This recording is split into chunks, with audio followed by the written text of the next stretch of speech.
உள்ளே மேலே வரும்போதே மலைக்கு வரும்போதே பார்த்தீங்கன்னா அங்கே வந்து முருகர் இது போட்டு ஆர்ச்சி போட்டிருக்காங்க. இது முன்னே ஆர்ச்சி கிடையாது, இப்போ தான் ஆர்ச்சி போட்டிருக்காங்க. முருகருடைய இது போட்டிருக்காங்க. அப்புறம் எதிர் சைடில் பார்த்தீங்கன்னா ஃபுல்லாக மலை பாருங்க இப்படி இருக்குது. மலைக்கு சென்டரில் தான் இந்த மேலவே வழியே வருதுங்க. முன்னாடி போகும்போது நம்ம ஃபஸ்ட்டு கணபதி தானே பிள்ளையாரை கும்பிட்டு போவோம். அதே மாதிரி தான் ஃபஸ்ட்டு முன்னாடியே வந்து பிள்ளையார் இருக்கார். இங்கே கும்பிட்டு தான் வந்து நம்ம மலை மேலேயே போகணும் கொஞ்சம் தூரம். இந்த முருகர் கோயில் எங்கே இருக்குதுன்னு பார்த்தீங்கன்னா சேலத்துலேருந்து ஓமலூர் வந்துட்டால் ஓமலூர்லேருந்து திண்டமங்கலன்ற ஊரில் தான் வந்து இந்த முருகர் கோயிலே இருக்குது. மலை மேலே இருக்குது. புதுசாக கட்டி சின்னதாக இருந்ததா ஃபஸ்ட்டு ஆரம்பத்தில். இப்போ வந்து நல்லா பெருசாக பண்ணி கும்பாஷாக்கெல்லாம் பண்ணி கோயில் வந்து ரொம்ப பெருசாக பண்ணியிருக்காங்க. ரொம்ப நல்லா இருக்குது. இயற்கையான இடத்துல ஒரு அருமையாக சூப்பராக நம்ம சாயங்காலம் வந்தோன்னு வச்சிங்களா ஒரு 2 மணி நேரமாவது இந்த மலையிலேயே நம்ம உட்காந்துட்டு போனோம்னு தான் தோணும். அந்தளவுக்கு வந்து ரொம்ப நல்லா இயற்கையாக நல்லா இருக்கும். சூப்பராக இருக்கும். நம்ம மேலே போய் பார்க்கலாம். மேலே வந்து பாட்டு போயிட்டுருக்கு. ரொம்ப நல்லா ஒரு இயற்கையான இடத்துல எப்பவுமே வந்து முருகர் மலை மேலே இருந்தால் தான் அவருக்கு ஒரு இதுவே. அதே மாதிரி தான் இங்கேயும் மலை மேலே ஒரு சின்னதாக கோயில் இருந்திருக்கு. அதுக்கப்புறம் பார்த்தீங்கன்னா இங்கே இருக்கிறவங்களாம் சேர்ந்து நல்லா பெருசு பண்ணி இடத்த ரோடு நல்லா தார் ரோடு மாதிரி போட்டு நல்லா பண்ணி தார் ரோடில் சிமெண்ட் ரோடு போட்டிருக்காங்க. சிமெண்ட் ரோடு போட்டிருக்காங்க. மேலே பாருங்கள், அங்கே தான் நம்ம போக போகிறோம். இங்கே வந்து இங்கே மயில் முருகெல்லாம் இருக்காங்க. அங்கே சேவலெல்லாம் இருக்குது. அங்கே என்னன்னு சொல்லிட்டு பார்க்கலாம். இங்கேருந்து பார்க்கும்போது அந்த மரச்செடியெல்லாம் வந்து மறைச்சிக்குதுங்களா, அங்கே போய் அது வந்து இல்லை. நாங்கள் போன முறை வந்தப்போ அந்த இடம்லாம் இல்லை. இப்போ புதுசாக கட்டியிருக்காங்க. வாங்க அங்கே போய் பார்க்கலாம். நம்ம பாருங்கள், முருகர் பக்கத்தில் வந்து சேவல், மயில், பாம்பு இருக்குது. இந்த பக்கம் மான் இருக்குது. எல்லாமே இருக்குது. ரொம்ப அழகாக பண்ணியிருக்காங்க. இன்னும் வந்து ஃபுல்லாக முடியல. இன்னும் வந்து பாருங்கள், முகமே வந்து மூடி தான் வச்சுருக்காங்க. முகம் வந்து இன்னும் ஓப்பன் பண்ணலை. இந்த கோயிலெலாம் கட்டி முடிச்சதுக்கப்புறம் தான் ஓப்பன் பண்ணுவாங்க மாதிரி இருக்குது. ஒவ்வொன்றா வந்து பண்ணிகிட்டே இருக்காங்க. இது வந்து மழை இல்லையா, சரிஞ்சு வர மாதிரி இருக்குன்னு சொல்லிட்டு இந்த ஓரெல்லாம் வந்து கட்டுறதுக்கு, இடம் வந்து இன்னும் பெருசு பண்ணுறதுக்கு இதெல்லாம் வந்து கொஞ்சம் கொஞ்சமாக வந்து நல்லா ஒவ்வொரு முறை எக்ஸ்ட்ரா வரும்போதும் அழகு தான். சூப்பராக இருக்குங்க மலையே.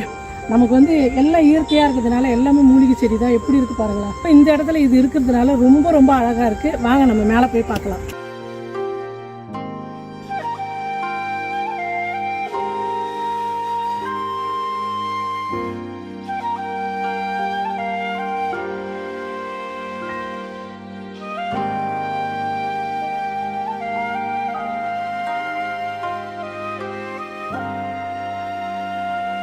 இந்த படியில் பாருங்க 27 நட்சத்திரமும் ஒவ்வொரு இது மொத்தமே 27 படி.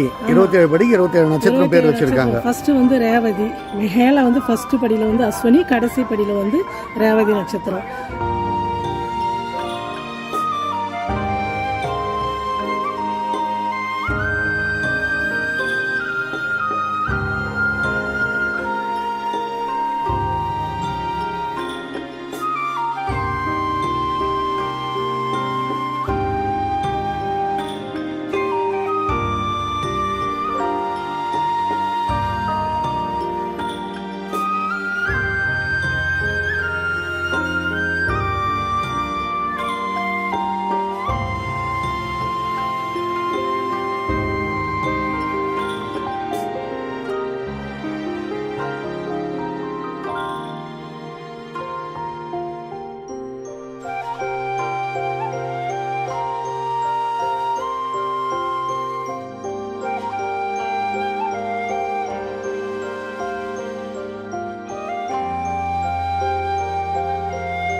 கோயிலை சுற்றியே பார்த்தீங்கன்னா வெறும் இயற்கை தானே. உங்களுக்கே தெரியும் பார்த்தா. மலை மேலே கோயில் சுற்றி வந்து வீடுங்க, தென்னந்தோப்பு, பசுமையாக. அங்கே பாருங்கள், ட்ரெயின் கூட போகுதுங்க சுற்றி கோயில் பக்கத்துலேயே. இது வந்து மேட்டூர் போகிற ரூட்டு. இது ட்ரெயின் போகிறது ரொம்ப, அதாவது இந்த காற்றுக்கும் இந்த சாயங்கால வேலையிலையும் இந்த முருகரை நம்ம வந்து கும்பிடும்போது அவ்வளோ ஒரு பரவசமாக இருக்கும்.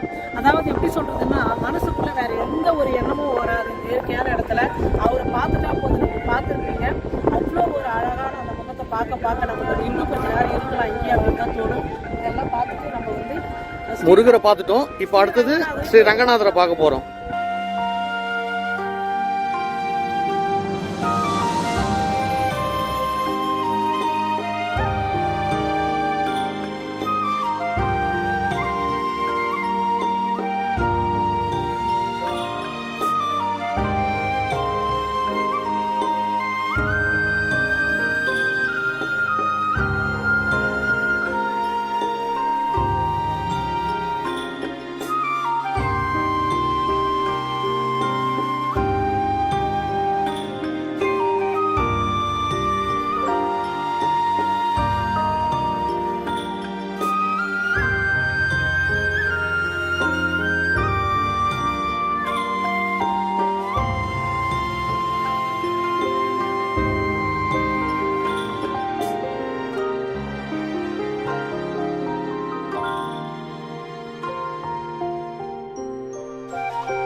மேலே வந்து முருகர் பாட்டு போகிறதுனால நம்ம பேசினாலும் கேட்காது அப்படின்றதுனால நாங்கள் வந்து வாய்ஸ் கொடுக்கல. நீங்களும் பார்த்துருப்பீங்க, இயற்கையான இடத்துல வந்து ஒரு அழகாக வந்து முருகர் வந்து உக்காந்துருக்காரு. அதே மாதிரி பார்த்தீங்கன்னா நம்ம வந்து கேட்கவே வேணாங்க, மனசில் நினச்சாவே போதும், அவர் வாரி வாரி வழங்கக்கூடியவர் தான் நம்முடைய முருகர். எனக்கு வந்து ரொம்ப ரொம்ப இந்த கோயிலுக்கு வந்துட்டு ரொம்பவே வரணும்னா, இன்றைக்கி மழைங்களா, நான் வந்து கோயிலுக்கு கிளம்பணும் போது சரியான மழை, ஐயோ முருகர் நம்மளை வர வைக்க மாட்டாரோ அப்படின்னு சொல்லிட்டு நான் ரொம்ப பயத்தில் இருந்தேன். ஆனால் எனக்காகவே மழை விட்டுடுச்சு, வந்து சாமியை வந்து நல்லா அவரை வந்து பார்த்து தரிசிச்சுட்டு, இந்த பாருங்க சுற்றி வந்து மயிலெல்லாம் கத்துதுங்க, மழை ஃபுல்லாக மயில் தான், தோகை மயில் வருதாங்க.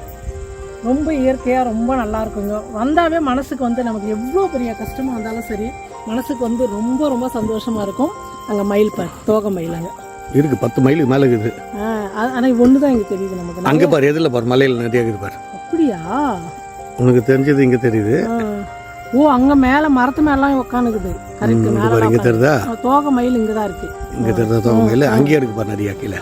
ரொம்ப அருமையாக தரிசனம் கிடைச்சதுங்க. நீங்களும் வந்து சேலம் பக்கத்தில் ஓமலூர்லேருந்து 4 கிலோமீட்டருக்குள்ள இந்த கோயில் இருக்கு. திண்டமங்கலம் ஊர் பேர், திண்டமங்கலம் முருகர் கோயில்.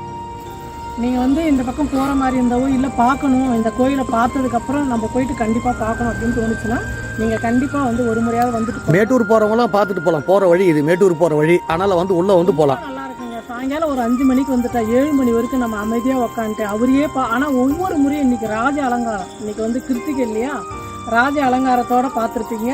ரொம்ப ரொம்ப அழகாக இருந்தார், பார்த்துட்டே இருக்கணும் போல் தோணுது. பக்கத்துலேயே வந்து ஸ்ரீரங்கனார், நம்ம ஸ்ரீரங்கம் போகணுன்னே இல்லை, அதே ஸ்ரீரங்கனார் தான் இங்கே படுத்த மாதிரி ரொம்ப வந்து நமக்கு வந்து அருள் புரியுது. அதையும் பார்க்கலாம், பக்கத்துலேயே கோயில்.